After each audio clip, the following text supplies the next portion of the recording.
Olá, bom dia. É um prazer e um privilégio poder compartilhar da Palavra de Deus em mais um Devocional em Família.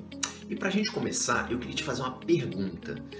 Você já se decepcionou com algo que você esperava que acontecesse de um jeito e acabou acontecendo de uma forma inesperada? Ou então, você não esperava que acontecesse alguma coisa de um jeito que acabou as coisas acontecendo e isso te trouxe frustração e desânimo? Pois é, eu acredito que sim.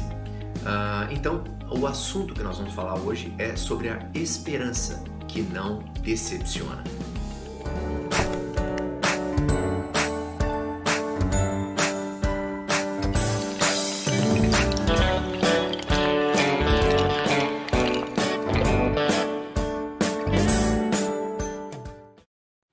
Para tratar desse assunto, vamos ler a palavra de Deus em Romanos, no capítulo 5. Nós vamos ler os 5 primeiros versículos. Diz assim o texto bíblico: Tendo sido, pois, justificados pela fé, temos paz com Deus, por nosso Senhor Jesus Cristo, por meio de quem obtivemos acesso pela fé a esta graça, na qual agora estamos firmes, e nos gloriamos na esperança da glória de Deus. Não só isso, mas também nos gloriamos nas tribulações, porque sabemos que a tribulação produz perseverança. A perseverança, um caráter aprovado. E o caráter aprovado, esperança. E a esperança não nos decepciona, porque Deus derramou seu amor em nossos corações, por meio do Espírito Santo que Ele nos concedeu. A pergunta inicial, ela provavelmente trouxe à sua memória alguma situação que você viveu e que as coisas acabaram saindo de uma forma diferente do que você esperava, do que você tinha planejado. E possivelmente isso trouxe para você alguma decepção ou alguma frustração.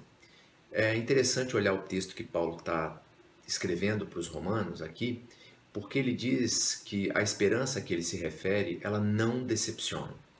E é interessante porque a gente sabe que Paulo passou por muitas tribulações, das quais ele nem imaginava que iria passar, que iria enfrentar. Passou por situações bem difíceis na vida cristã, justamente por conta da sua esperança, por conta da fé que ele professava, do evangelho que ele anunciava. Então, ouvir isso de Paulo é bem interessante.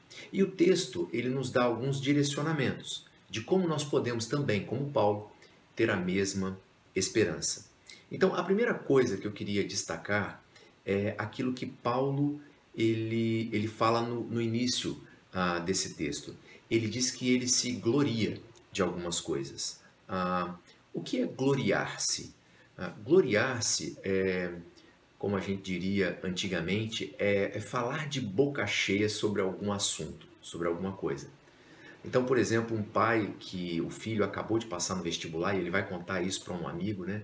E ele vai dizer com a boca cheia, né? Olha, meu filho passou no vestibular de medicina, de engenharia, na faculdade tal, na universidade tal.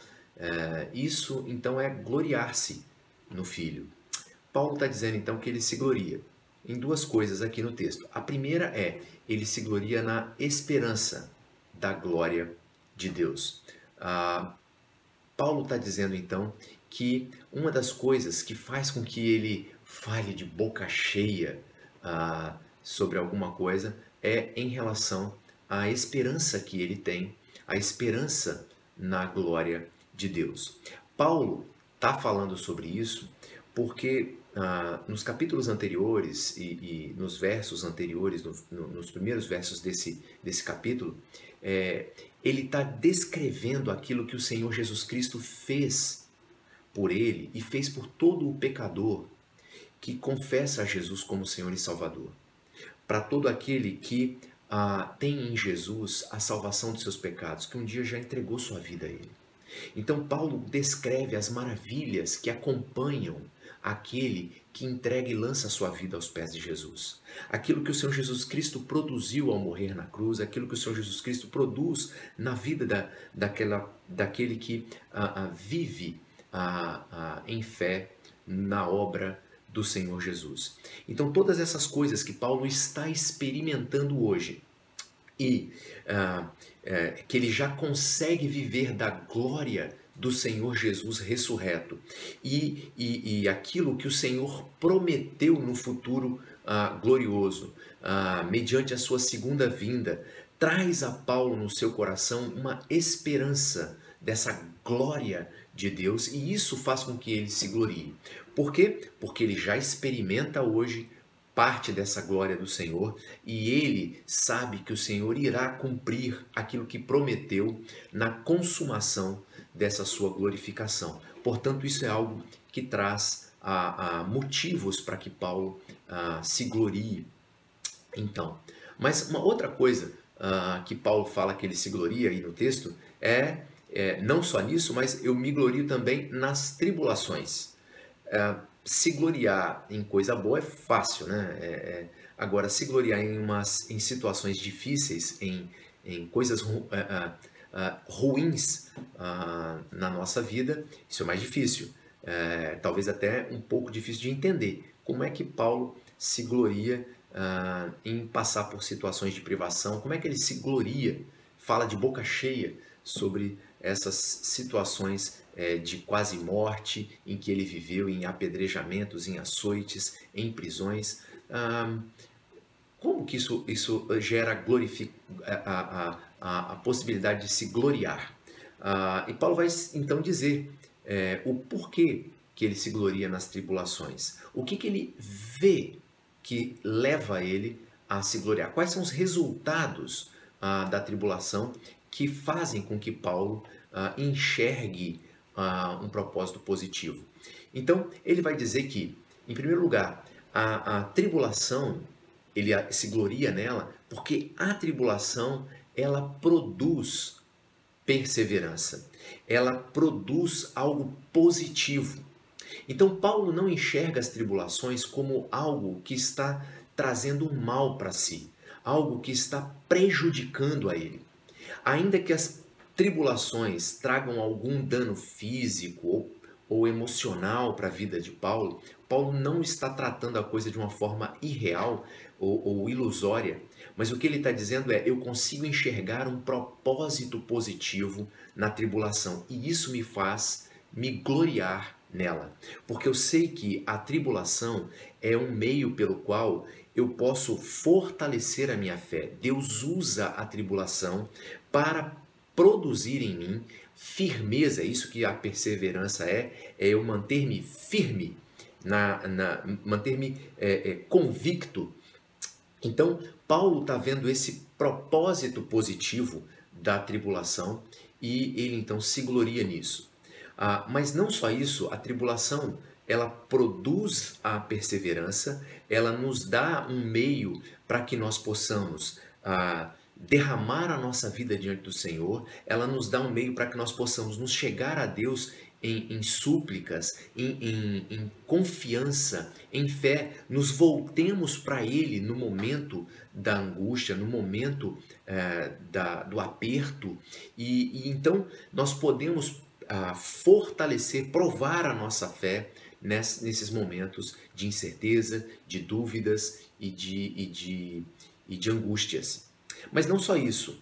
Paulo diz que a perseverança, ela produz um caráter aprovado. Ou em outra versão, a perseverança, ela produz experiência. O que isso quer dizer? Que a perseverança, quando nós passamos por essas situações de dificuldade, de tribulação, nós entendemos, às vezes, nós reconhecemos a nossa fragilidade, o quanto nós somos pequenos, o quanto nós somos carentes de Deus, o quanto nós somos falhos diante de Deus. É um momento em que nós, de fato, como o apóstolo diz, a perseverança, ela nos leva a um aperfeiçoamento do caráter. Quando nós nos reconhecemos, nós nos colocamos diante de Deus e pedimos perdão pelos nossos pecados e confessamos a Ele as nossas fraquezas, as nossas imperfeições. Nesses momentos, quando nós permitimos que o nosso caráter seja trabalhado por Deus, por meio da ação do Seu Espírito, então nós alcançamos pela perseverança das tribulações, uma experiência, uma maturidade cristã com o aperfeiçoamento do nosso caráter. É isso que Paulo está dizendo, que a perseverança vai produzindo, confiando na palavra de Deus, entendendo quem Deus é, entendendo quem nós somos. As tribulações, elas nos dão essa condição de permanecermos firmes nessa palavra de Deus e nos dá a condição de trabalhar a nossa vida, dá a condição de permitir que o Espírito Santo de Deus, melhor dizendo, trabalhe na nossa vida e produza um caráter aperfeiçoado. E, por fim, um caráter aperfeiçoado, Paulo diz que produz uma esperança, a esperança que não decepciona, em pessoas amadurecidas pela firmeza, pela perseverança nas tribulações, gera uma esperança que não decepciona. Se você conversar com uma pessoa que passou por situações difíceis na vida, confiando no Senhor, cristãos valorosos, ou olhar a biografia de alguns cristãos que passaram por situações de tribulação na sua vida e mantiveram-se firmes no Senhor, que perseveraram, que no momento em que se viram impotentes de mudar alguma situação ou que as situações eram incontroláveis no seu ponto de vista humano, reconheceram as suas fraquezas, suas limitações, permitiram que Deus trabalhasse o seu caráter em algum aspecto na sua vida nessas circunstâncias, você vai ver que essas pessoas vão poder te explicar o que é ter uma esperança que não decepciona. Então essa esperança que Paulo se refere, ela é produzida na vida daquele que crê no Senhor Jesus, que confia na sua palavra e se entrega a Ele de fato, sabendo que Ele é um Deus soberano e bom e que os propósitos dele na nossa vida, ainda que não os conhecemos plenamente, eles são os melhores para que nós possamos viver. Pessoas assim, elas olham para o passado e dizem como Samuel: até aqui nos ajudou o Senhor. São pessoas que conseguem olhar para o passado com gratidão, reconhecendo o que Deus fez, a boa mão do Senhor, em suportar, em proteger, em livrar, em dar consolo, em suprir, em dar graça para suportar. E olham para o futuro não consumado sem se consumir, agindo como Abraão, quando vai em direção do local de sacrifício do seu filho Isaque e responde para o seu filho: o Senhor proverá. Deus te abençoe, que essa palavra possa impactar o seu coração para a glória do Senhor. Em nome de Jesus. Amém.